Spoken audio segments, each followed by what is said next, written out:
Picture this. You're completely immersed in a historical novel, transported back to the gritty streets of Victorian London or the glittering ballrooms of Regency England. But then, jarringly, a character pulls out an iPhone or quotes a modern pop song. And just like that, the spell is broken. The fictional dream shatters. This is why, as a writer, getting your setting details right matters so much. When you set a story in a real time period or location, you're making a promise to your reader, a promise to depict that world with accuracy and respect, to the best of your ability.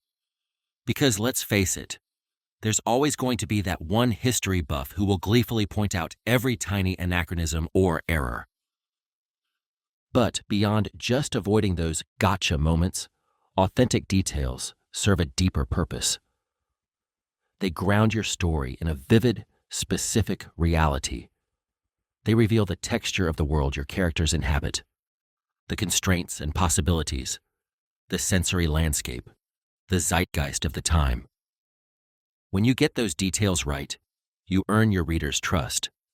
They can relax into the story, knowing they're in good hands.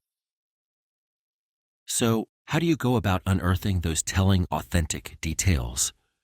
It starts with diving deep into primary sources from the era. We're talking diaries, letters, newspapers, photographs, maps. Anything that gives you a direct window into the past. These raw materials let you see the world through the eyes of people who actually lived it. What did they eat for breakfast? What slang did they use? What were the hot-button issues of the day? Of course, primary sources can be a bit like a giant jigsaw puzzle, with pieces scattered all over. That's where secondary sources come in handy. Nonfiction books, articles, documentaries, anything that offers expert analysis and synthesis to help you see the big picture. They can guide you to the most important themes and events, the key figures and turning points that shaped the zeitgeist. But here's the thing. Research isn't just about accumulating a bunch of facts to regurgitate onto the page. The real magic happens when you metabolize those details, when you let them seep into your imagination until you can practically taste the coal smoke in a Victorian alley or hear the clatter of horse hooves on cobblestones. One way to get to that almost visceral level of understanding is to experience the setting firsthand, if you can. Walk the actual streets your character would have walked. Visit museums, historical sites, neighborhoods that still retain echoes of the past. Soak in the sensory details, the quality of light, the native bird songs, the scent of the breeze off the river. Those lived, embodied details will lend a whole new richness to your descriptions. And don't be afraid to seek out experts either. If you're writing about a culture or community that's not your own, see if you can talk to people who have that lived experience. If you're writing about a historical figure, look for biographers or scholars who've studied them inside out. Test your own understanding against theirs and be open to correction and nuance. But here's the key.